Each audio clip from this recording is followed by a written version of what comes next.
Good morning again. Welcome back for part 2. So, we will be discussing termites in Philippines. So, it's very important, of course, with us, with Pest Pro, to identify every species of termite present. So, there are different termites, different approaches to eliminate them. So, our objective is not just to drive them away, repel them, or um, uh, i- kill some of the members, but to eliminate the whole colony. And all our approach are based from scientific methods that would be very effective compared with traditional or conventional um, strategies. So let me share my screen.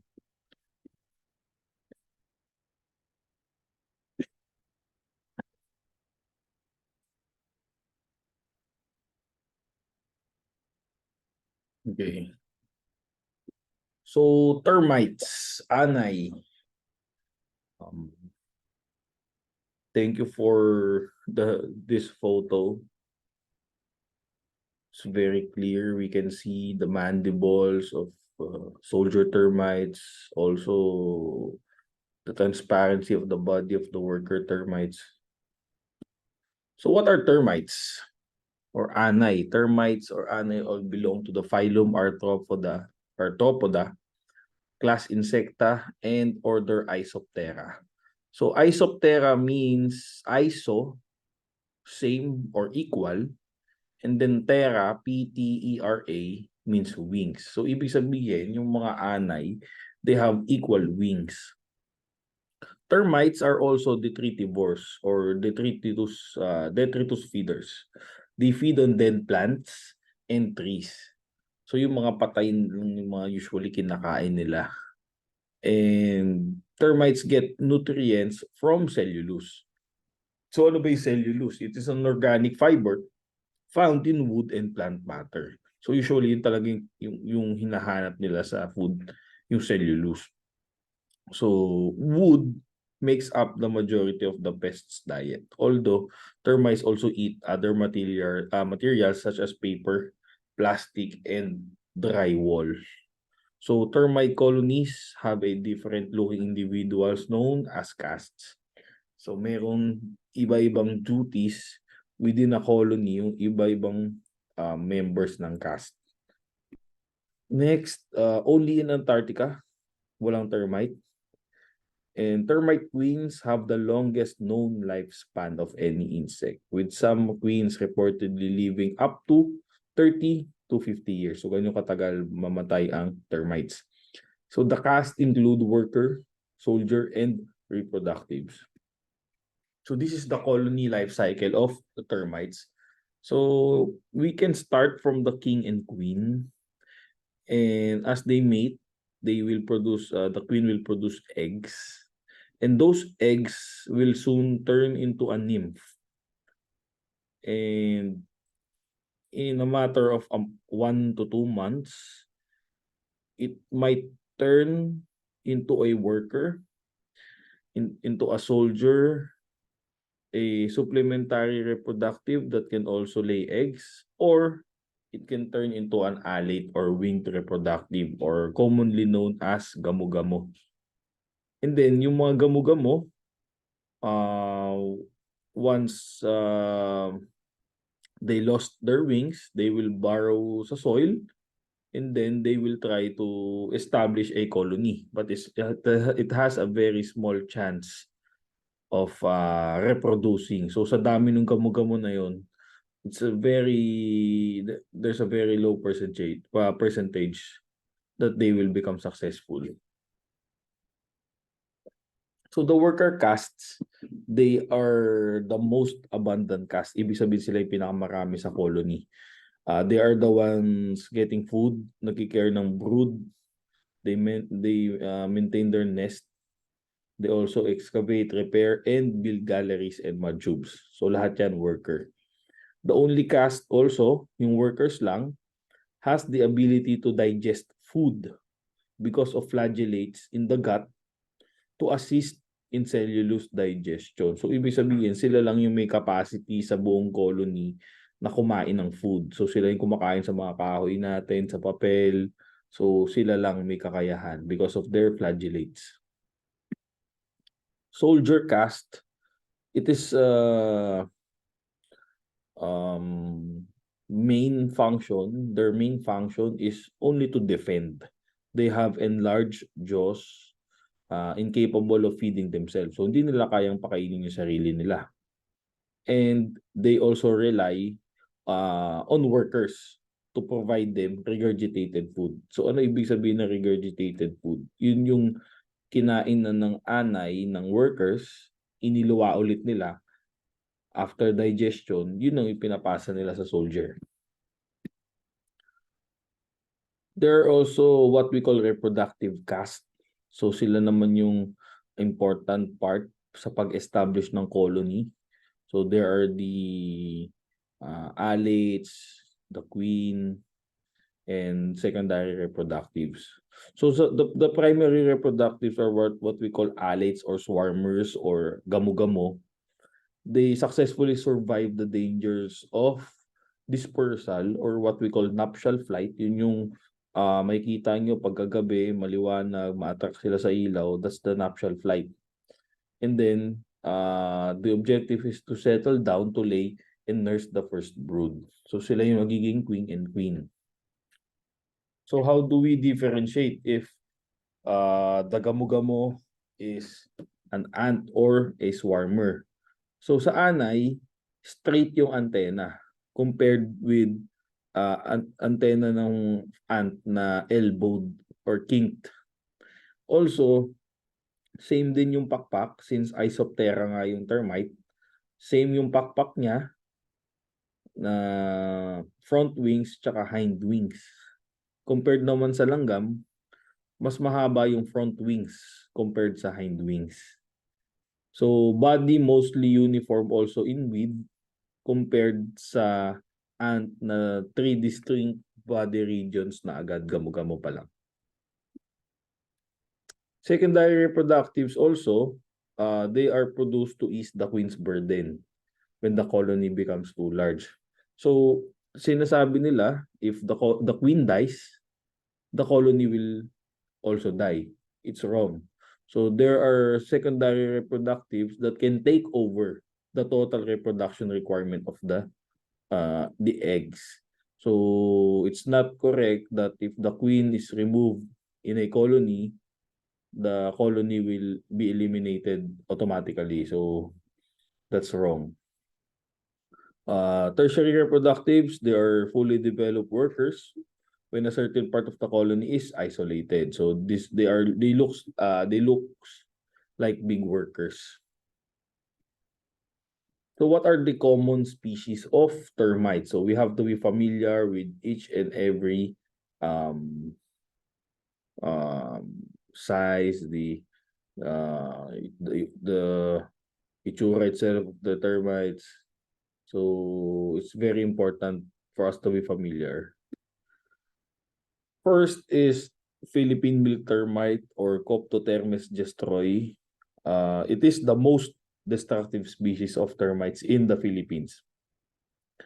So they secrete a milky white, as you can see in the photo. They secrete a milky white sticky fluid from the head, and that secretion is used to etch metals and lime mortar to penetrate walls. So imagine that substance, they use it to pass through walls and metal. So ganyan sila ka-destructive. So upon checking, may kita nyo po dito sa photo na the soldiers are the ones with mandible and the head is round. So just take note of that. And the worker, they are very white in color. Next, this is the sample Philippine milk termite damage. So parang ang sinasabi nila is parang nagiging bahay ng bubuyog or honeycomb. So ganyan ang kain ng Philippine milk termite. No other termite can exhibit that kind of damage. So yung pagpukpok nyo sa kahoy, wala na palang laman. So it's the Philippine milk termite. Next is garden termite or Macrothermes gilvus or macro. Kung kanina yung Philippine milk termite, ang tawag natin usually is Copto kasi Coptothermes gestroy. With garden termite naman Macrothermes gilvus. It is the second most destructive species in the Philippines. So mound builders sila. Sila yung gumagawa ng sinasabi nating nuno sa punso. Kung tawagin ay mound. So anay po yun. Initially attacks softer portions of the wood. So inuuna nila yung labas ng kahoy, papasok. And then, kung makikita natin, malalaki sila in size. Sila yung may pinakamalaking size sa colony. And then, yung queen nila kasing laki din ng usually ng pinky finger. So same din, distinct din yung soldier appearance nila because of mandibles, and the worker termites also are mostly lighter in color. Next is Luzon pointed head termite or what we call Nasutitermes luzonicus. They are easy to recognize because of its dark cone-shaped head. So what we can see in the photo, actual, ganyan din ang itsura nila. Cone-shaped, kulay itim. Madali sila ma-identify. And they almost have the same behavior with garden termite. Meron din silang mound pero hindi ganun kalaki. Yung mud tube nila, brown to blackish in color. So yun yung difference nila with garden termite. And sometimes they also build a subcolony on top. So for example, they infest ceilings. They build subcolonies there and it will spread throughout the ceiling of the house. Next is Los Baños termite or Microcerotermes Los Bañosensis. The name came from Los Baños because it's discovered there in Laguna.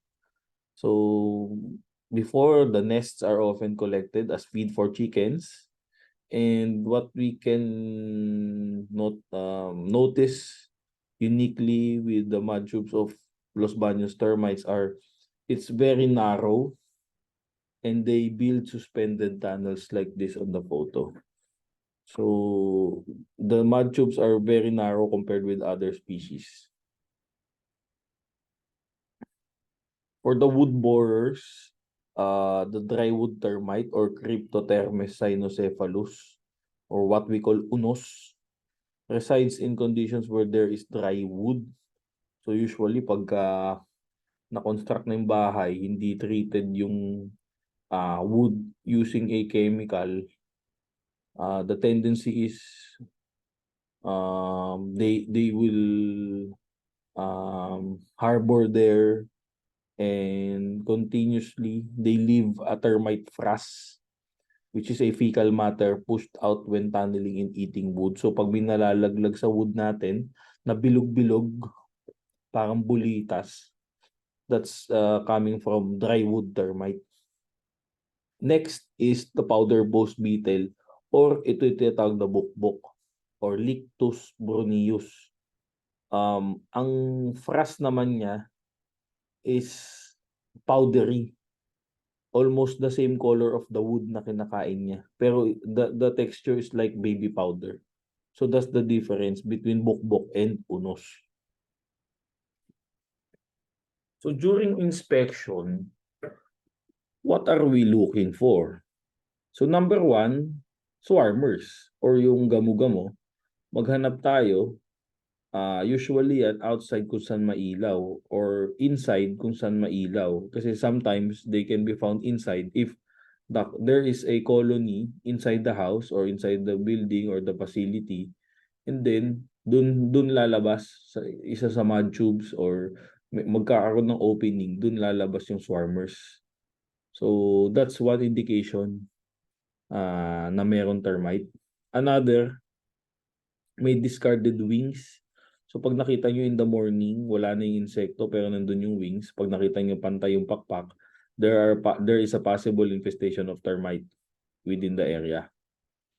Of course, there are termites in our client's house. There's wood damage. So from the wood itself, you can see if it came from termite damage or water damage.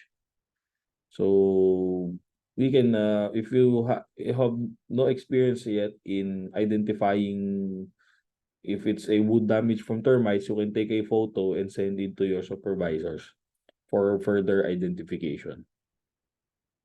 Next is frass. So as I mentioned a while ago, drywood termites, they produce frass.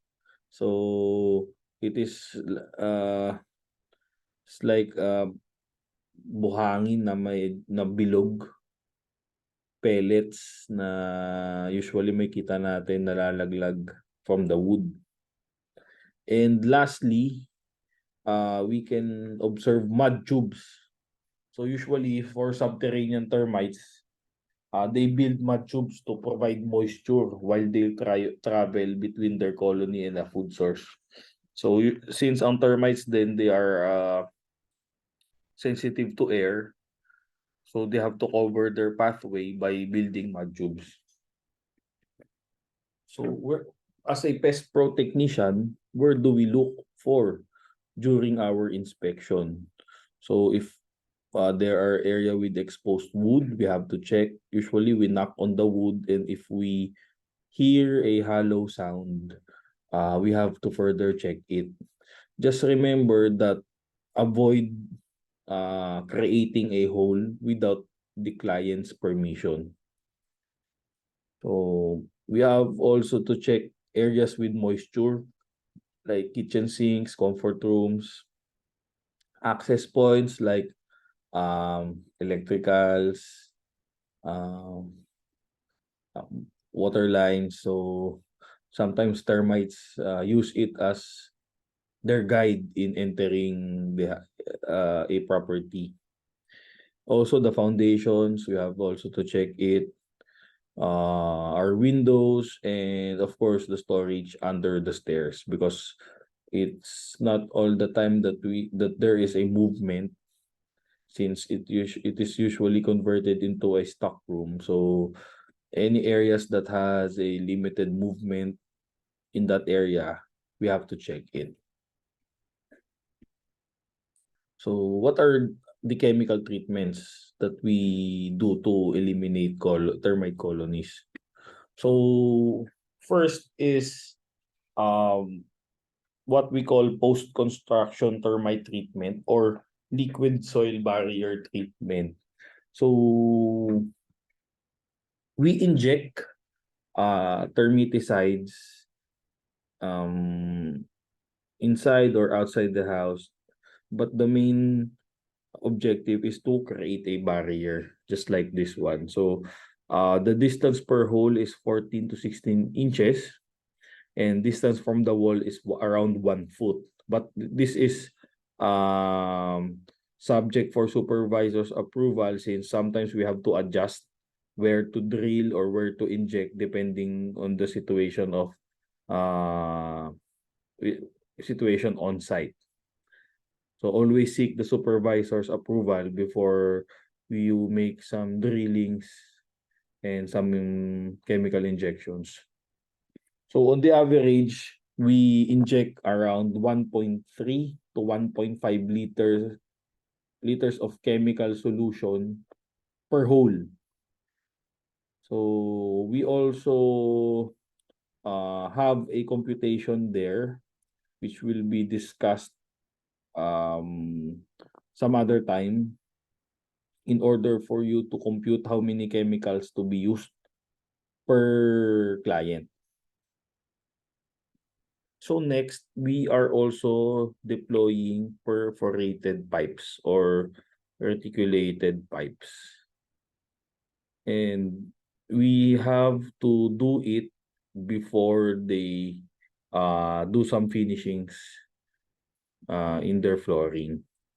So we dig the soil mostly around less than 1 foot, and then we just lay our pipes there because our pipes does not need any covering because it's already a specialty pipe that avoids uh materials to go inside it and avoids it to being clogged or para hindi magbara. Specialty pipe na siya para hindi magkaroon ng bara dun sa butas ng pipe. So this is just a sample on how we send layouts or how we lay out our pipes for some clients. So we also do soil poisoning, or what we call paglalason ng lupa. This is usually done pre-construction. So pag nagkaroon na ng gravel bedding, so makikita nyo may mga graba na. And usually ginagawa natin yan pag hindi pa nakabakal. Pero since dito sa mga pictures natin, usually nakabakal na, pagka ganyan, hindi na nila nilalagyan yan ng waterproofing sheet. So, depende sa contractor kung paano nila ginagawa yung pagbabakal. Pero, ang pinaka-timing natin sa paglalagay or paglalason is bago magbuhos. So, kung kunwari Monday, magbubuhos na sila sa hapon, kailangan sa Monday ng umaga, makapaglason tayo ng lupa. Hindi pwedeng Sunday or 1 day or 2 days before, hindi pwede. Kailangan mismo dun sa araw na yon para maganda yung effect ng chemical. And then, we are also accredited by Exterra to utilize their termite baiting system. So, i-explain lang natin paano nagwo-work ang termite baiting system. So, may kita nyo dito, yung device na yan ang tinatawag na in-ground or ibig sabihin sa loob ng ground. So, may kita nyo sa picture, nasa loob siya ng soil. Meron tinatawag na interceptors or may mga kahoy. In this case, eucalyptus yung nilalagay natin na interceptor. Sa isang in-ground, merong 6 na maliliit na interceptors. And then, nilalagyan din natin ng attractant. Which is yung attractant na yun, isang scoop lang kada isang station nilalagay natin. And then, it will release carbon dioxide, which is attracted or attractive to termites. So, paano namamatay or paano na-eliminate yung termites? Using baiting system. So, in this case, sa in-ground baiting system or in-ground station baiting system, once na kinain ng anay yung mga kahoy doon sa interceptors, we will have to mix the chemical solution, which is what we call Exterra Requiem. So there is a certain dilution rate on how to mix that chemical because it's powder. And then once na we identify that there's an infestation, we have to put the Requiem bait inside. And then usually after 2 weeks, we have to replenish the bait until the colony will be eliminated. So you just have to replenish around 50 grams of bait per station until such time that the colony has been eliminated.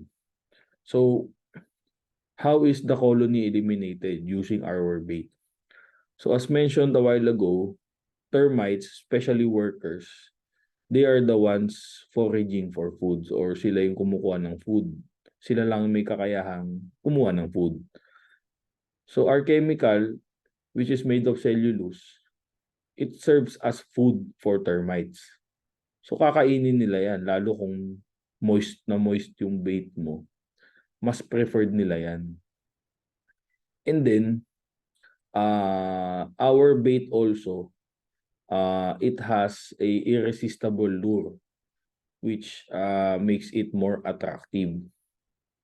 So, once na nakain ng worker termites yung bait natin, it will be passed through other members since worker termites din yung nagfi-feed sa other members ng colony.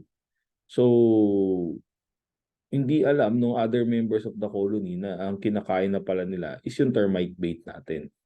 And then, ang effect ng termite bait is once na nagpalit balat or nagmolt yung anay, hindi na magbe-break yung skin niya. So, once na hindi na nag-break yung skin niya at hindi na natanggal yun sa katawan niya, lalaki ng lalaki continuous yung anay nang nandun pa rin yung balat niya ng before. At ang mangyayari nun is masasakal siya dahil nandun pa nga yung balat niya before na hindi natanggal at nag-break. Therefore, from that, ikakamatay ngayon. So unang mauubos ay yung mga worker termites since sila nga yung kumakain ng food. And then, ma-observe nyo yan sa bait station na bakit dati may mga worker termite, ngayon puro soldier termites na lang yung kumakain ng bait natin. Eh alam natin as pest pro technician, hindi or walang kakayahan ang mga soldier termites na kumain. So ibig sabihin nun, isa yung indication na pa-eliminate na yung colony. Na gumagawa na ng paraan yung colony, even the soldier termites na hindi naman nila kayang kumain. At ang effect din ng bait natin is lumalambot yung mandibles nila. Kaya hindi na nila kayang kumain lalo or kaya mag-defend ng sa colony nila. Since wala nang nagsusupply ng food, wala nang workers, yung mga soldier di naman nila kayang kumuha ng food, mamamatay yung colony due to starvation. So that's the science behind it. Unang mamamatay yung mga workers since sila nga lang yung may kakayahan kumuha ng food. Next is may kita natin sa colony na puro soldier termites na lang. Ibig sabihin nun pa-eliminate na. And then lastly, buong colony mamamatay, may eliminate because of starvation. So magugutom na yung buong colony, wala nang makakain. That's the time we can declare na eliminated na yung colony. So this is very scientific, very effective, and it is not the typical spray and pray method na pag may anay, isprayan mo lang, magdadasal ka na lang na sana ma-eliminate. But using our termite baiting system, especially from Xterra, we can monitor the status of our bait station. So, yun lang. And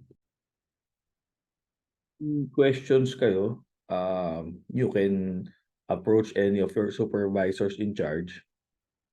And then, or if you have a group chat, you can post your questions there. And we will also send you our examination for this training. So our objective is for everyone to be familiar with our terms.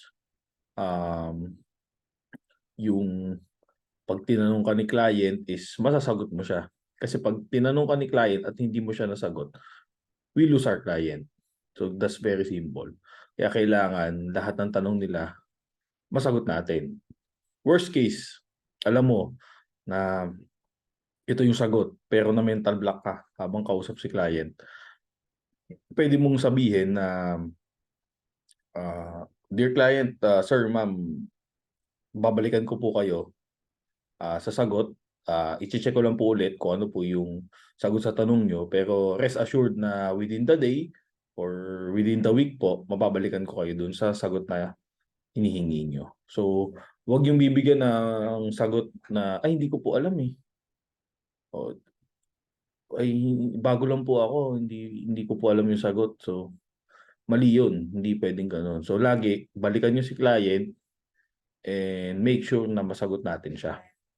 So, that's for our training for today. We really hope na magkaroon kayo ng added knowledge. And for this one also, if our clients will require certificates, after you finish the training, you message our HRs and request for or we will send you the certificates for your attendance here. So thank you very much and just be good and do good and yun lang. Thank you very much.